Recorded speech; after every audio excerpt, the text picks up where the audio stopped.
ओम नमः शिवाय। आवाहन करिए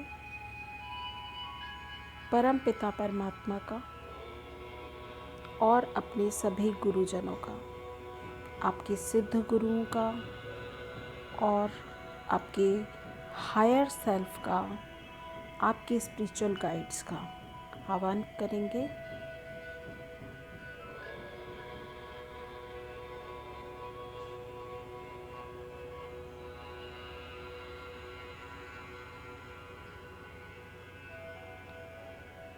सीधे बैठेंगे, बिल्कुल सीधे सुखासन या पद्मासन में, और लंबी गहरी सांसें लेंगे।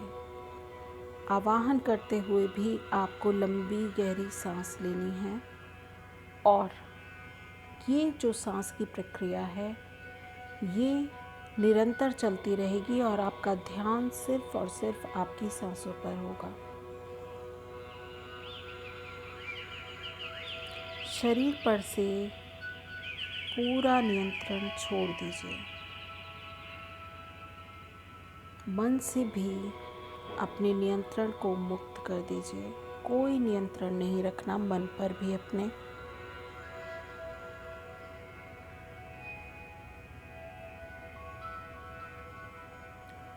और पूरा ध्यान अपनी सांसों पर केंद्रित करना है।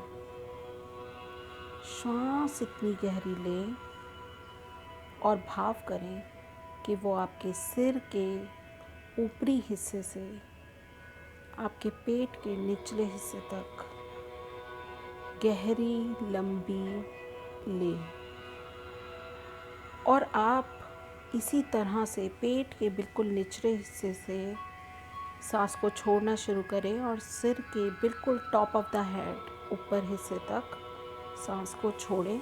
ऐसा आपने भाव करना है ताकि आप अपने सातों चक्रों को इस श्वास के ज़रिए महसूस कर सकें और उन पर भी एनर्जी को केंद्रित कर सकें अपनी। ठीक है, तो लंबी गहरी सांस निरंतर आपको लेते जाना है।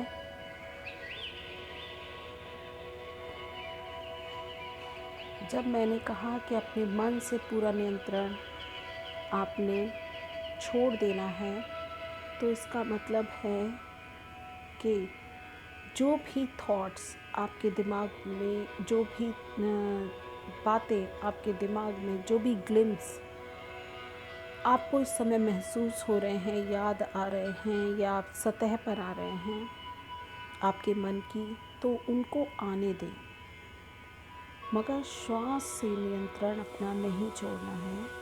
श्वास पर पूर्ण नियंत्रण रखना है और इसी के माध्यम से आप गहरी कंदरा में चले जाएंगे। गहरी लंबी सांस। जिस तरह से ओम की ध्वनि चल रही है, प्रयत्न करें इस ओम की ध्वनि के स्टार्ट होने पर सांस लेना स्टार्ट करें और जैसे ख़त्म होती है तो वहाँ पर रुकें और उसके बाद श्वास को छोड़ें और तब तक छोड़ते रहें जब तक कि ओम की ध्वनि चल रही है। ये एक अच्छा उपाय होगा इसका। चलिए करते हैं।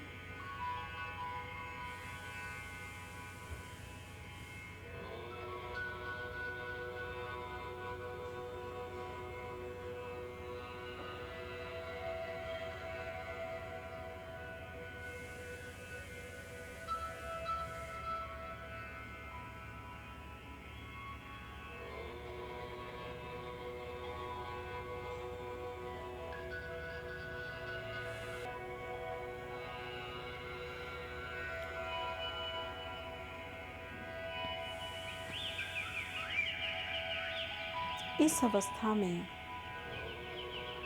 अब आप सबसे पहले अपने माता पिता, अपने भाई बहन, अपने बचपन की उन सभी सुखद यादों को याद करें और जिन भी लोगों ने बचपन में आपके साथ आपके जीवन के साथ एक महत्वपूर्ण योगदान दिया है, महत्वपूर्ण भूमिका निभाई है, उन सभी का, चाहे वो पॉजिटिव है या नेगेटिव है, उन सभी का आपने धन्यवाद देना है। जो भी आपको याद आ रहा है उस सभी इंसान को अपने सामने लाइए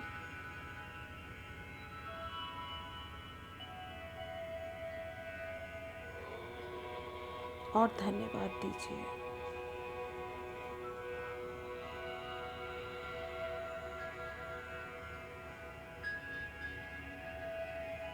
ईश्वर का भी धन्यवाद करें कि इतने सुखद, अद्भुत अनुभव आपको इन सभी के द्वारा प्राप्त किए गए और ये अवसर आपको ईश्वर ने दिया कि आप ये सभी अनुभवों को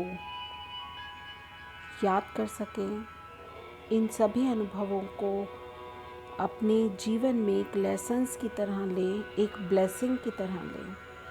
तो ईश्वर का भी बहुत बहुत आपको धन्यवाद करना है यहाँ पर। अगर कोई ऐसा व्यक्ति आपको इस समय याद आ रहा है जिसके साथ आपके अनुभव सुखद नहीं थे बचपन में, उस व्यक्ति को सामने लाइए और उसको भी धन्यवाद दीजिए कि उसने जो अनुभव उसे दिया, आपको दिया, वो अनुभव उसके जीवन में कोई ना कोई अच्छा कार्य करने के लिए एक लेसन था। इसलिए वो लेसन सिखाने के लिए उसका एक बहुत ही महत्वपूर्ण योगदान है आपके जीवन में। तो आप उसको भी धन्यवाद करें।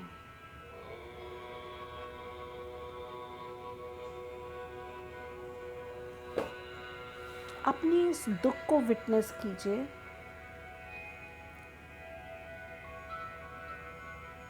उन सभी अनुभवों को भी विटनेस करने की ज़रूरत है।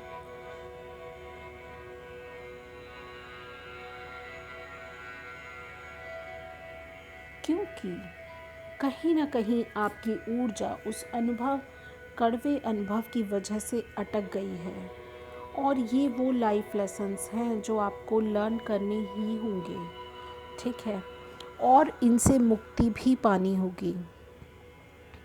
क्योंकि आज हमें सब कुछ ठीक करके जाना है और यह परिस्थितियाँ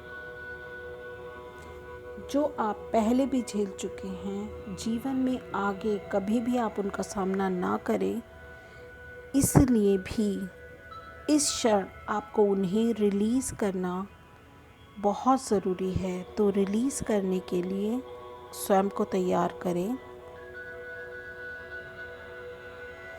और इन सभी परिस्थितियों को एक हायर पर्सपेक्टिव से देखने की कोशिश करें। ये अनुभव आपको क्यों मिला? इससे आपको क्या शिक्षा लेनी है?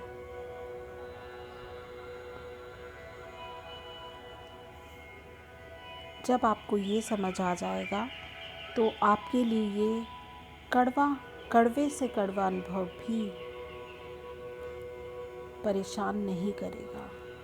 हर एक व्यक्ति लाखों, करोड़ों, अरबों लोगों में से कुछ एक व्यक्ति ही हमारे जीवन में महत्वपूर्ण भूमिका निभाते हैं। उनके होने का कोई ना कोई कारण ज़रूर है आपके जीवन में।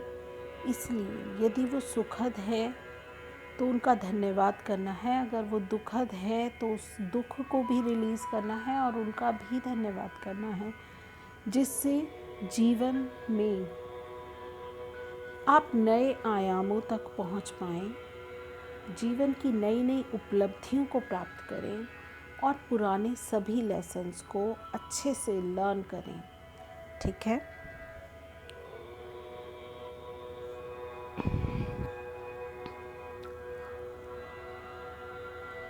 अब मैं आपसे यदि आप मैरिड हैं तो आपके पति या पत्नी, आपके दोस्त या प्रेमी प्रेमिका जो भी हैं, उनके बारे में आपके ऑफिस के पर्सन्स, आपके कलीग्स, आपके जिनके भी साथ आप व्यवसाय करते हैं, कार्य करते हैं, या आपके घनिष्ठ हैं, उनका भी मैं चाहती हूँ कि आप उनको भी इस मेडिटेशन में याद करें और उनके साथ बिताए हुए सभी सुखद या दुखद अनुभव, क्योंकि रिलीज़ हमें दुखद अनुभव ही करने हैं, मगर सुखद अनुभव के लिए हमें अपने उन प्रियजनों का धन्यवाद करना है। सुखद अनुभव के लिए भी बहुत ज़रूरी है कि वो आपके जीवन में बने रहें, तो उनके लिए धन्यवादी होना। अगर आपके बच्चे हैं तो अपने बच्चों का भी आपको धन्यवाद करना है कि वो आपके जीवन में आए और जीवन के नए नए लेसन्स आपने उनके द्वारा सीखे और उन्होंने भी आपके द्वारा सीखे हैं।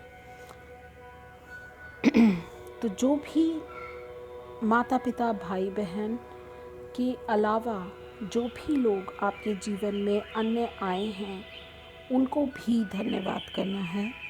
उनको भी,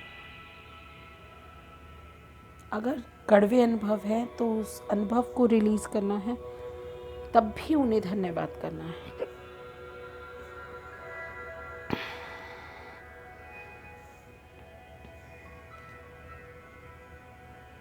परिस्थितियों को एक हायर पर्सपेक्टिव से देखें।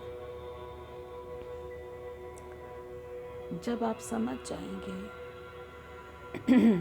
कि इन परिस्थितियों का आपके जीवन पर सकारात्मक या नकारात्मक प्रभाव के माध्यम से आपको कोई महत्वपूर्ण जीवन के लक्ष्य को प्राप्त करने में मदद मिली है, तो निश्चित ही आप उस प्रियजन के आभारी होंगे और आप उन्हें धन्यवाद दें।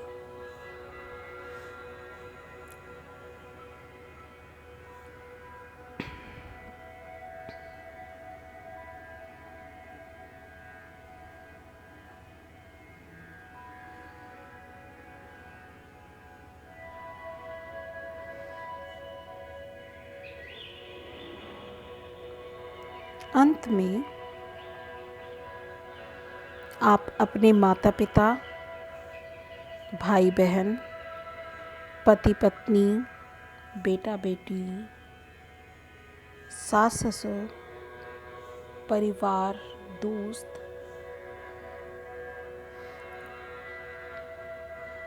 साथ कार्य करने वाले सभी लोगों का धन्यवाद करें।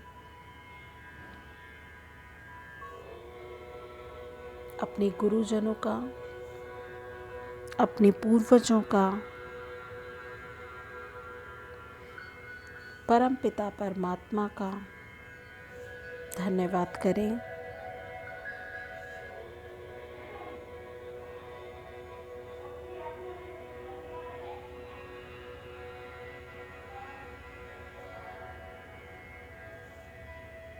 धीरे धीरे वापस आएं, हथेलियों को रगड़ें, हाथों को मुंह से स्पर्श करें और धीरे धीरे अपनी आँखें खोल लें। धन्यवाद।